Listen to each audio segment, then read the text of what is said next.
Alright, you guys, as you can tell, I got my complete set of wheels and tires ready to go. You'll see these once I unbox them, but they're 5-spoke Hellcat wheels. Only difference is off my other ones that these are gloss black. The other ones were just regular satin. I went with the OEM front tire specs, the Pirelli 275/40 ZR20. These are what the Hellcats, Redeyes, and well, I think the Redeye is wider, so I don't have the flares to go that wide, so I'm keeping those stock in the front. And then for the rears, we're going with the Mickey Thompson's 305 3520s, and these are the ET Street SS's. I had these on my old one, and they look pretty good. Reason why I'm going with these is because I'm doing a mid-muffler delete, so I need it to handle the power. So I'm gonna drop down these seats, get these loaded up, and then we have to get down to the U-Haul place and get a U-Haul, or a trailer, I'm sorry, and go pick up the rear cradle and the fuel tank today. So that should be good. Oops, I got a piece there. But yeah, so I'm gonna get these loaded up, and then we'll see you guys at the U-Haul place. This part over here is the front bumper closeout panel. Your bumper will go onto here, and this part will go onto the core support. And this is what we'll attach the two together. So if you do need this part, that is the part number. And I paid, where's the receipt? $124 for this part from the dealer, OEM. So I will need a new one because of course I'm replacing the front bumper. Alright, so I got them all loaded up. One of the tires wouldn't fit in the trunk, so I put it on the driver rear seat. Right over there. And now, oh, I got some goodies over here. I'll show you what's in this box. Got some OEM Redeye badges for the fender. Here's some part numbers for you if you want to get some of these. One's left, one is right. We got the OEM center caps that say SRT. I got the Redeye key, of course I need a key for it. These right here are the transmission coil line fittings. So remember those two clips that come out of here so you can pop your lines off? I don't know how, but I lost them. So in order to buy those clips, you gotta buy the whole fitting. I mean, it wasn't too bad. It's like 10 bucks a piece. And then you got some new tire pressure sensors and the valve stump caps. Those are all in one bag. And this piece over here, I broke the old one because I over torqued it. See how that broke off? This goes on the inside of the car to the firewall. This will connect your two battery cables together to give the car power. And as you can see, I snapped it off. So I bought a new one of those. Yeah, so that's some extra parts we had to buy. And now we are ready to head out. Alright, so I got my hitch. I'm gonna put on the truck now. And then we're gonna head out.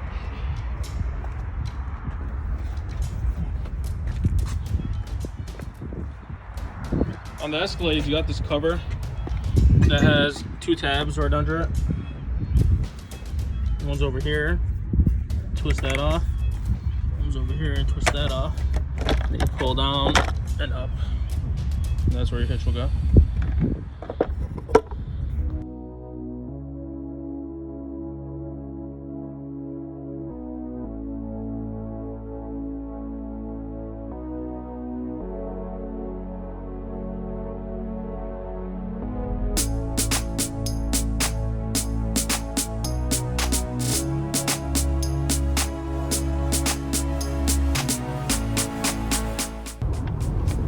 All right, so we just left the U-Haul place, and they're all sold out, so we have to drive to a different one. And I was thinking to go to Best Buy and get me a new camera because I'm using my phone to record, and it's starting to be annoying because I got to sit there and transfer every video to my computer, then upload it to YouTube, and then of course the phone calls keep disconnecting the video when I'm recording and whatnot. So just a small way of treating myself. I'm gonna go to Best Buy and get me a nice camera. So be better quality, and it'll be a lot easier for me to maintain the uploads.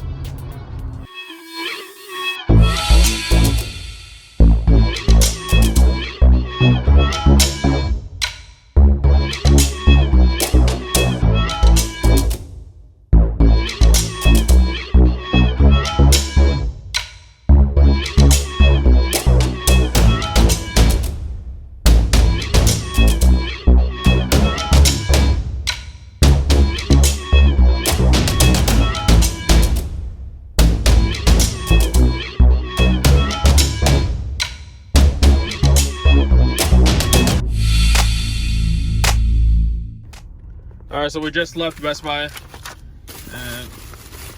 this is what I bought. Bought a little baggie to go in it. So before I went in, I was doing like research on what kind of camera to go with, and wherever I go, everyone's talking about this camera over here. That's, I guess, what most YouTubers use. It wasn't cheap. I paid about 900 bucks with everything, and I got I needed an adapter to transfer the stuff to my computer. That was like 20 bucks. And they got me a decent quality memory card to handle all the videos. And they don't have it, so we have to drive to Taylor, which is about 20 minutes away from where I live, which is Dearborn. And we're gonna go pick that up right now.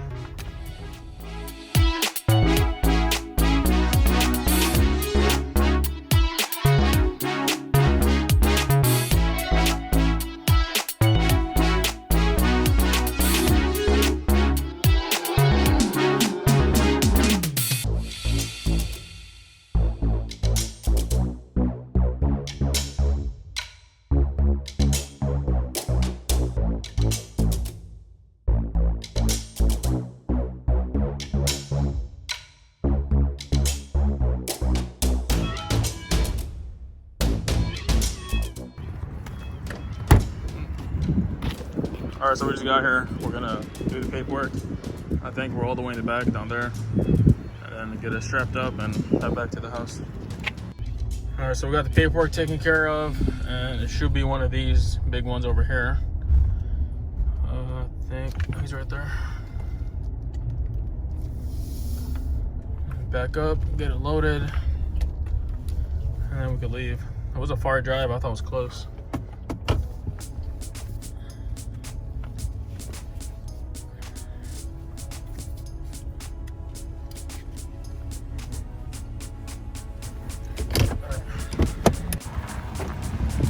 Here's the trailer. This is a 6x12. I'm pretty sure it'll be big enough for what I need it for. And I'm supposed to be meeting the guy in about an hour to get the rear cradle and the fuel tank. So he's been waiting on that. I lost the pin, the cotter pin that holds that in place. So this guy was nice enough to go get me one from inside. And then we'll get this hooked up to the hitch and we'll get rolling.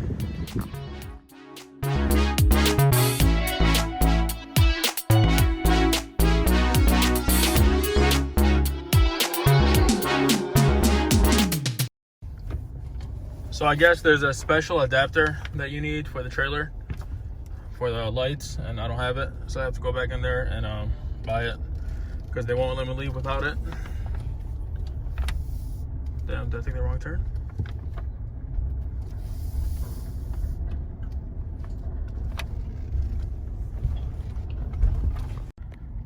All right, fellas, we are locked and loaded. All the brake lights are working now because of the adapter. So we're gonna head down there, get the parts, and then we have to go back to the house to get the tools, and then we're gonna head to my cousin's shop to start working. So I'll start recording when I'm back at the house. All right, you guys, so we drove about an hour and a half. Here's the rear end. I don't know if I low-key got hustled, because after he left, I noticed that the caliper and the rotors are not on this. When he had the listing, it said it was a complete assembly, so that's going to be kind of pricey to replace.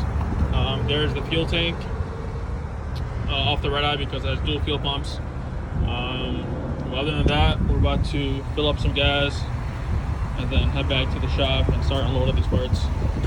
It'll take us about an hour to get back, and I'll start recording when I'm there.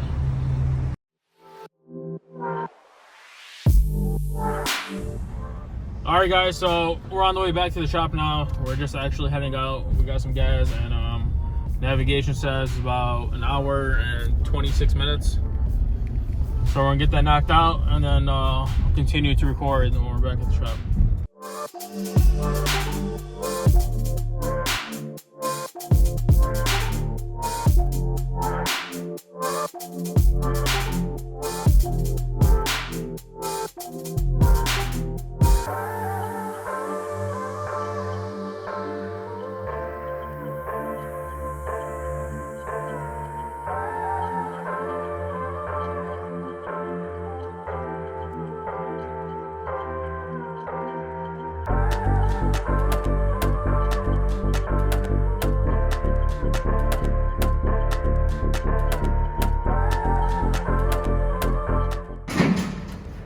Alright guys, so we made it to the shop. Gonna start unloading.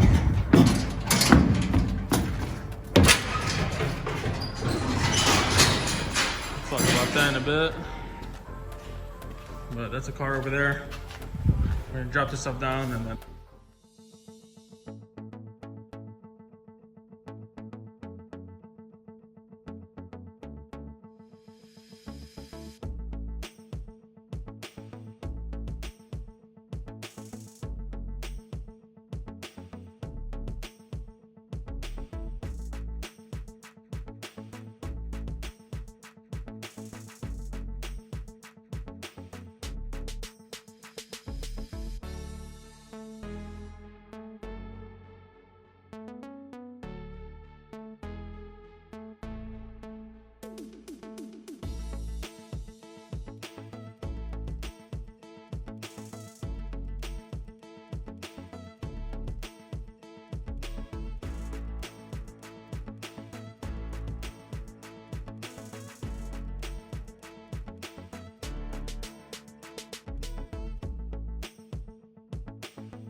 hey, what's up guys? So now I'll be just talking while watching the video with you, and we'll kind of be explaining what's going on and all that good stuff.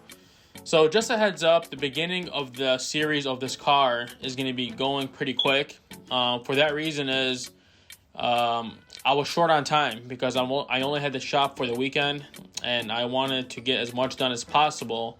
So when I took the car back to the garage, I can do, the rest of the work and not really struggle with it being outside. The garage is a mess right now. I still have to get it organized to make space for the car.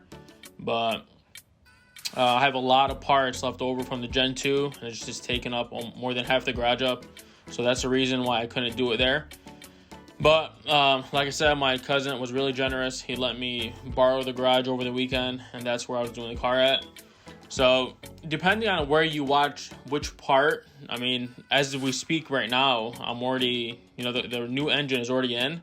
But of course, I'm breaking it down to segments because if I was going to put all that in one video, you'll be watching, 3 or 4 hours of work. So as you can see in the video now, I'm disconnecting the fuel line. I mean, most of the stuff I'm doing now is like almost identical to the Gen 2 swap. It has the same motor, so same idea, disconnect your fuel lines, your heater core lines, your suspension, your drive shaft. I don't want to just, sit here and bore you guys out by talking through the whole thing. So I'll probably just check in and out and explain, the part I'm working on, and then just let music play by. and fast forward it.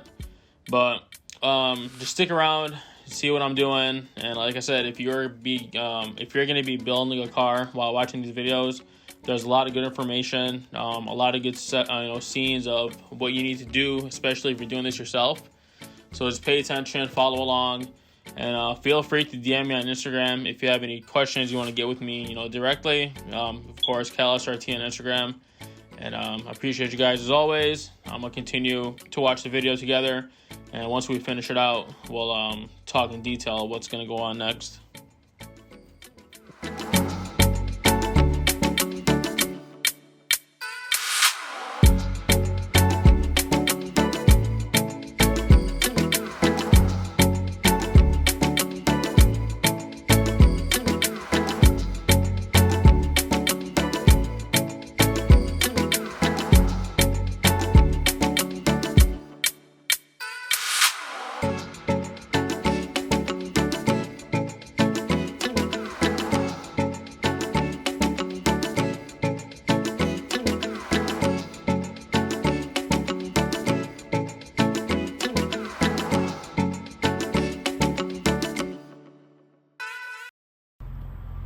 Alright guys, so honestly that works a lot better for me, where I'm not the type of person to work and talk at the same time. I just like to focus on what I'm doing. So while I'm working and I'm just recording what I'm doing, and then later on I could just talk while I'm watching the video. So anyways, as you can see, we're getting a lot done. The whole front end is pulled out. Fuel lines are off, heater core hoses are off. All the wiring off the PCM is disconnected. All I gotta do is take the exhaust off, disconnect the drive shaft. I'm trying to find my light. I just had it. Anyways, I gotta pull the exhaust out, disconnect the drive shaft, and then unbutton this suspension on each side, just like how I did with the other build. You take it off the upper control arm, remove the knuckle, not the knuckle, I'm sorry.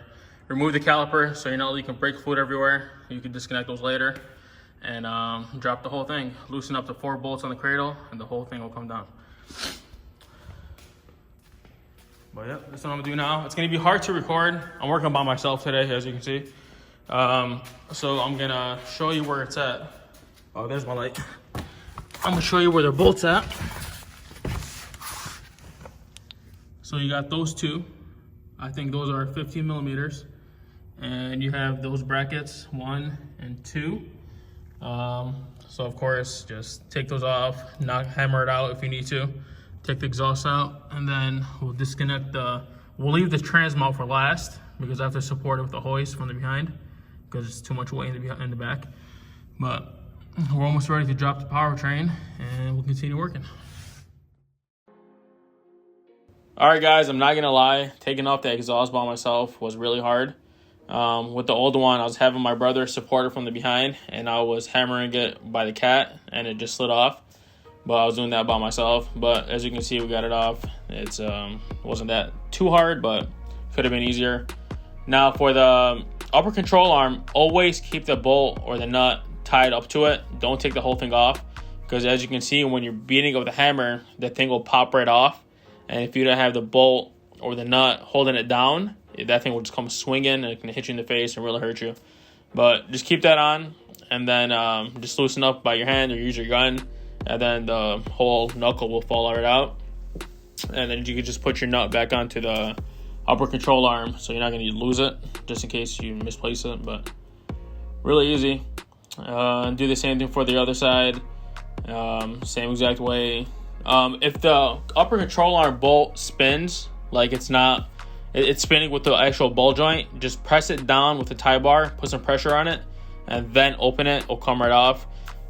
Especially with older cars with high miles, the ball joints can be worn out, and the thing will spin with the nut.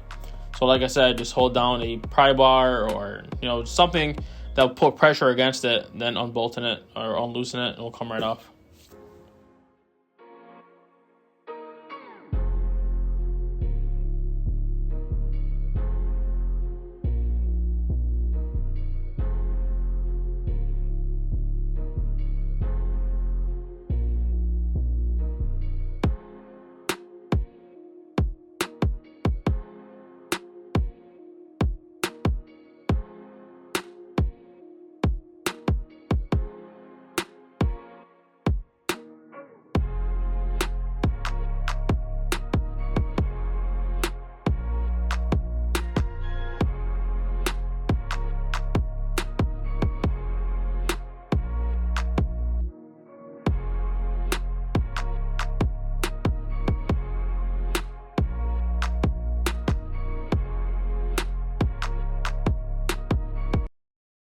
All right, so now I'm getting ready to drop the motor.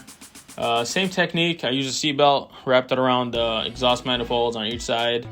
Just make sure you get it real nice and tight, and then just put it onto your hoist. And then drop down your 4 bolts for the engine cradle, and then you have 3 bolts on each side for the struts that will go onto the frame. And then just drop it down as one piece, and then slide it right out.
Alright, you guys, so that's going to be it for today. That's going to be all for part 2. As you can see, we got the motor and trans out, the front suspension is gone, suspension is down, the exhaust is out, the drive shaft is out. A lot of the big job is out and done. Of course, we still have the rear cradle and the fuel tank, which is still in the car, but that's going to be probably for part 3. The interior is still all in there. We still got to strip it down, take off the seats, the carpet, center console, the dash, of course, and all that other trimming that's around it. So make sure you stay tuned for that. If you haven't already subscribed, make sure you do that. If you haven't liked the video, make sure you hit that like button. That's how you support me on here, and I do appreciate you all. The love has been unreal on this, and I hope to bring you as much content as possible. I mean, feel free to leave any suggestions. I always read the comments. Sorry I can't get back to all of you. You guys are great. I do see all the positive feedback. So I'm honestly, I mean, this is just an idea, but I really want to do a first gen Chrysler 300 Hellcat swap, like the first body, like 05 to 2010. I think it'll look real nice. They did offer the SRT body in that style, if you guys remember that, with the 6.1 liter. But I think it'll really sick with the 6.2 swap and all the extra stuff I can do to it. So if I do that, make sure you stay tuned for that. But until then, make sure you stay tuned for part 3 on this build, the Red Eye build. 1 of 1 has never been done. I'll be the only one in the world with this car. That's what's gonna make this build so crazy. So I'll see you guys then. Appreciate you all.